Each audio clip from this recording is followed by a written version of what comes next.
This is really bad. The NBA has now begun an investigation into gambling with ex-Detroit Piston guard Malik Beasley. He was kind of the focal point of an FBI probe of his relationships with gamblers as it relates to mass betting in certain games that he played in. NBA cleared him, said there was no wrongdoing. Should the FBI cleared him?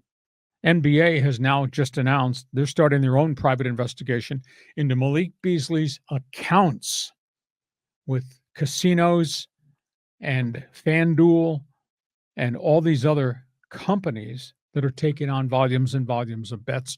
They're looking at Beasley's relationship with those people. I'm not going to say Beasley's toxic, but Beasley does not have an NBA contract, and camps are about to open. And that was a guy who was averaging 21 points per game for the Detroit Pistons. So at this point, NBA is looking at him. That's one gambling story. The other gambling story is really bad.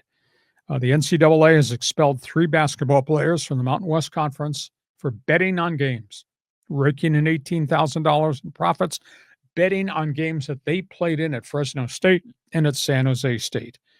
In essence, it's got to do with point shaving. It's got to do with poor play and a massive bets made at certain times on certain players in certain games who played really badly in those games and came off the floor. These 3 guys, 2 at Fresno State, 1 at San Jose State, have been expelled by the NCAA. I think gambling's everywhere. And the question is, if you're going to risk it, you're probably going to lose your career by virtue of doing it. We've seen it already in the NBA. We've seen it in the past with the NFL suspending guys for 9 games to a full calendar year. I bet it's everywhere. You bet? Bad choice of word. Okay. It's funny when you said point shaving. Do you remember when Tulane got into that point shaving scandal? And I remember my buddy. This is back in the 80s, and he had a T-shirt that had a Tulane basketball. It was green and had shaving cream on the basketball and like a razor, kind of shaving.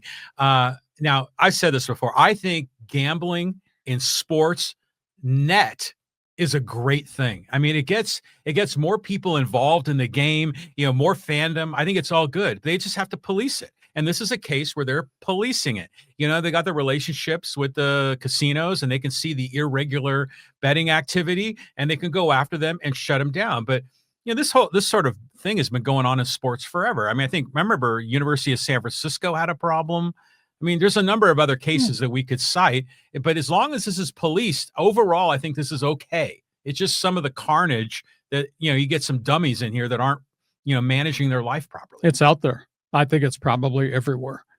Okay, that's the latest from gambling, NBA gambling, NCAA.